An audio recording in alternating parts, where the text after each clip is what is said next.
Broadcasting from the underground bunker beneath the Kello Radio studios. Welcome to the fourth hour with Craig Belfrage. It's really great to have you along. I don't have a lot of stuff for you today. It's one of those days I don't want to get into it.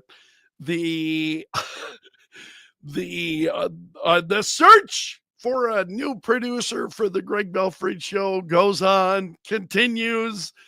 I'm sorry to say. And without giving too much away, we'll be looking for a new producer. Sadly, I learned this morning, so it's back. It's something about me. Do I smell? I mean, it's got to be something about me. I don't know that folks meet me and just don't like me.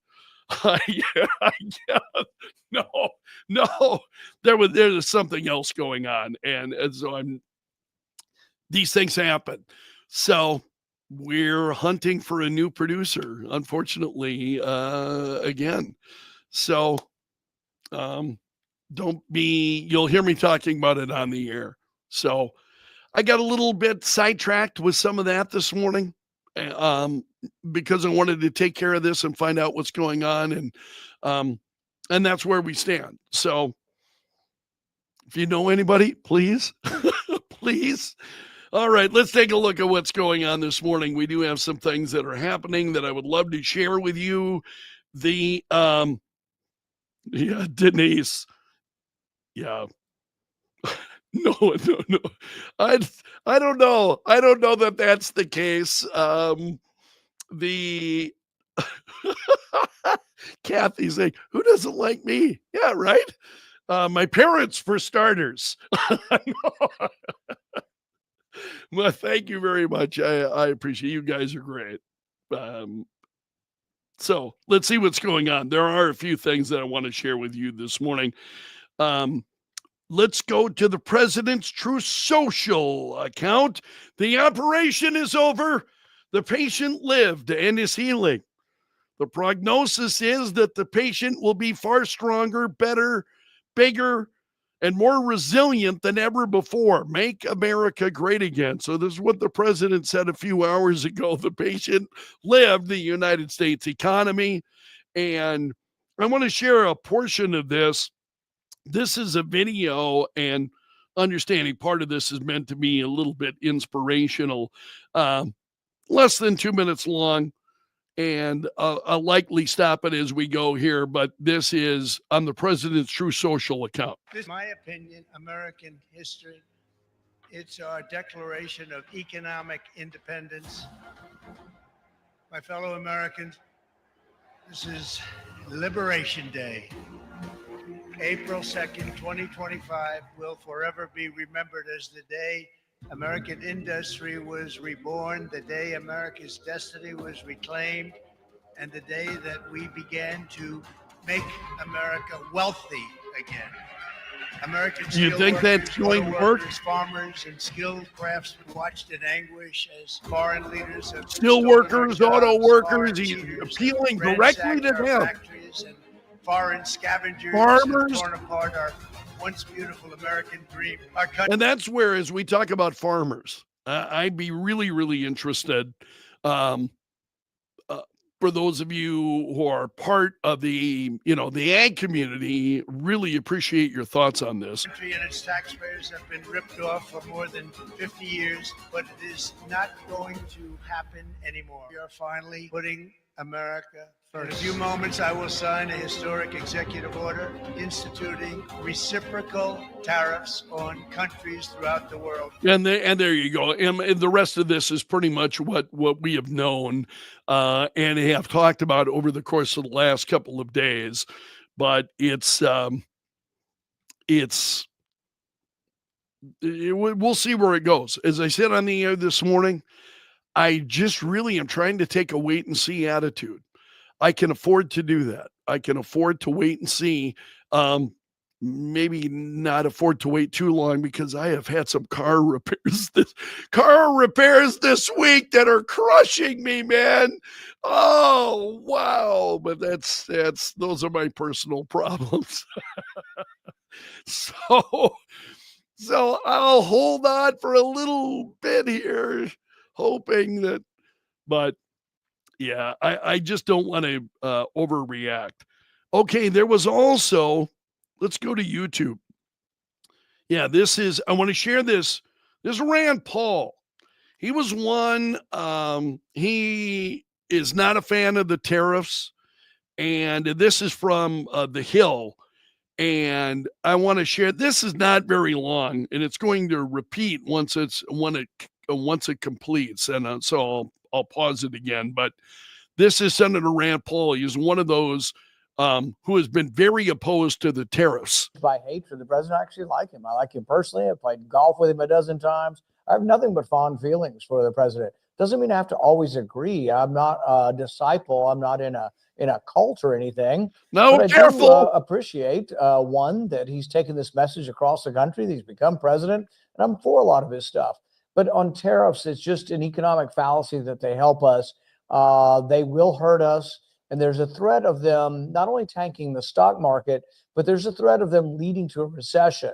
And almost every economist will tell you they become an additional cost, which gets included in the price of items, which raises the price of things. So, the one thing Trump did actually that really has aided the economy from his first administration was the agreement between Mexico, the U.S., and Canada to lower trade barriers. Right. I'm not deranged by hatred. The president actually likes. Not deranged by hatred. Yeah, a lot of people are, I think, when it comes to President Trump. So, we'll see where it goes.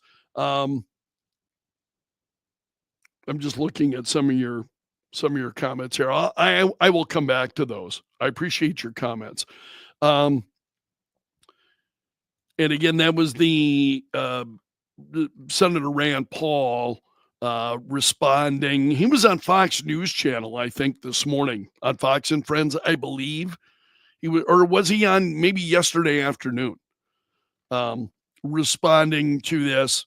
And Senator Paul said yesterday he was talking about taxation without representation is tyranny. And yet today, here we are before the Senate because one person in our country wishes to raise taxes. Well, this is contrary to everything our country was founded upon. One person is not allowed to raise tax. The Constitution forbids it. He said the founding fathers so feared the power of taxation that they gave it only to Congress. And he went on at length. So he said, I stand against the idea of skipping democracy, of skipping the constitutional republic. See, a lot of what Senator Rand Paul says, resonates with me. It's one of the reasons why when he stands up, I listen. He said he's doing this not because I have any animus toward the president. I do this because I love my country. I want to see the division of power enabled such that it protects us all from the amalgamation of power into one person, so that it so much so that it can be abused. And he went on, and he said of the president's tariffs, this is a tax, plain and simple. Taxes should not be enacted by one person.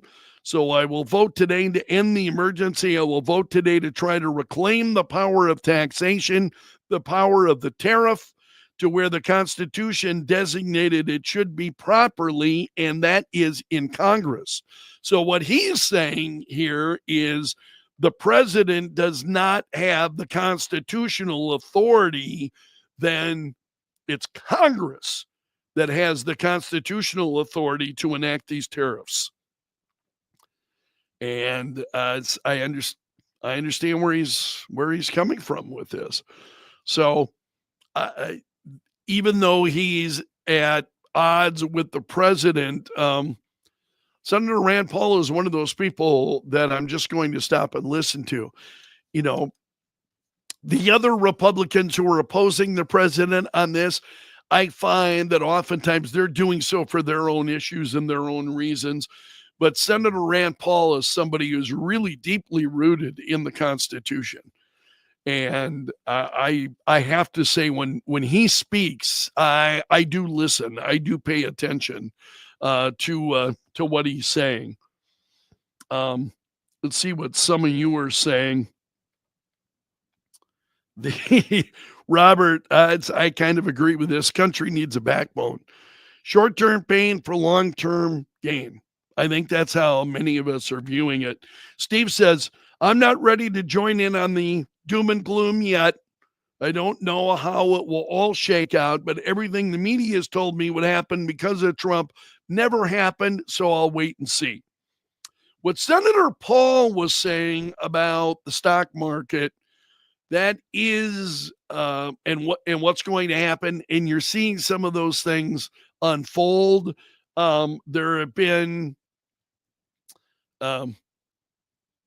again, I'm not one when it comes to the stock market and when it comes to these economic indicators and what's going on. I feel like a fish out of water. I really don't know. I can't say anything to you and really anything that's going to be meaningful to you, because I'm going to be very much like you. We'll have to wait and see what happens. Edgy is saying countries are saying they're going to retaliate. For the most part, Trump is instituting tariffs that are 1/2 of the tariffs that these countries have against us. That seems pretty generous to me. Yeah, I tend to agree with that. David's pointing out that several countries have dropped their tariffs.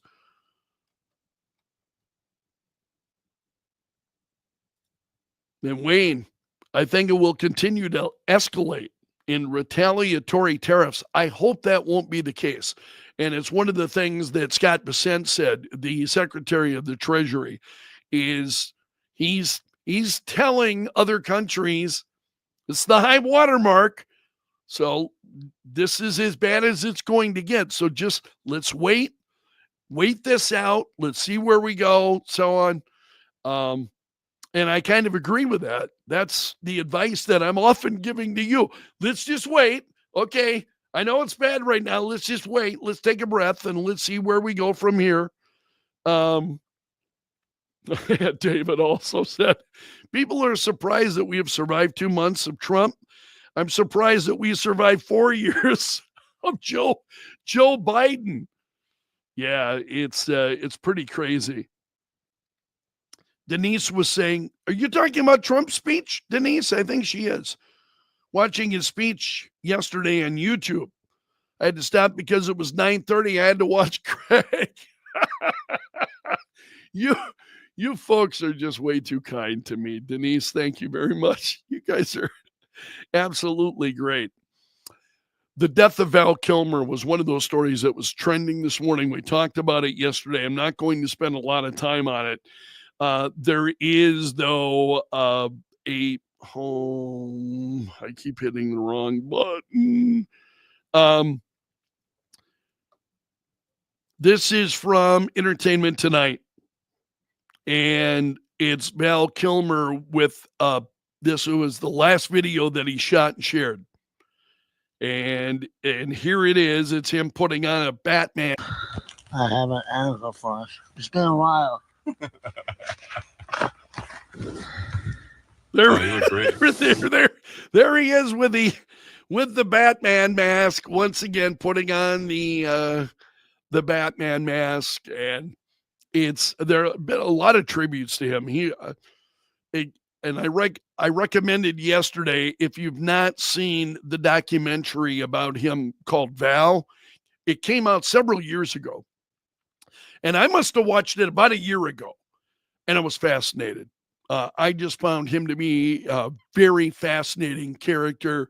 And, after his death here, everybody got nothing but the bed. They're saying, having worked with him, what he was like, how professional he was. And he could be a tough bird, man, at times there. No question about that. But he also was quite the ladies' man. And, there are stories about that this morning at the New York Post. Generally, that's the kind of stuff I don't go for and share with you. But Kilmer just was absolutely incredible. So I really appreciated all your messages on Facebook yesterday. Those of you on Facebook especially shared a lot of your favorite Val Kilmer films and moments and so on. And I think for a lot of us, it was Tombstone. Him as Doc Holliday in Tombstone. A lot of that's for me was my favorite, and a lot of other folks were saying the same. Others who had thing is about Val Kilmer, there's no bad Val Kilmer performance. Everything, the Doors, I mean, Jim Morrison, it was just absolutely incredible. So I think regardless of where you look, we'll leave it there for today. I'm back to the misery of my life. No, I'm joking. We'll leave it there for today. That's a wrap from the bunker. So if you made it to this point in the video, you are part of my gallery of champions. Thank you so much for being here. A special thank you to those who will take the extra time to hit the like button. So let's leave it there for today. I'm underground and I'm gone.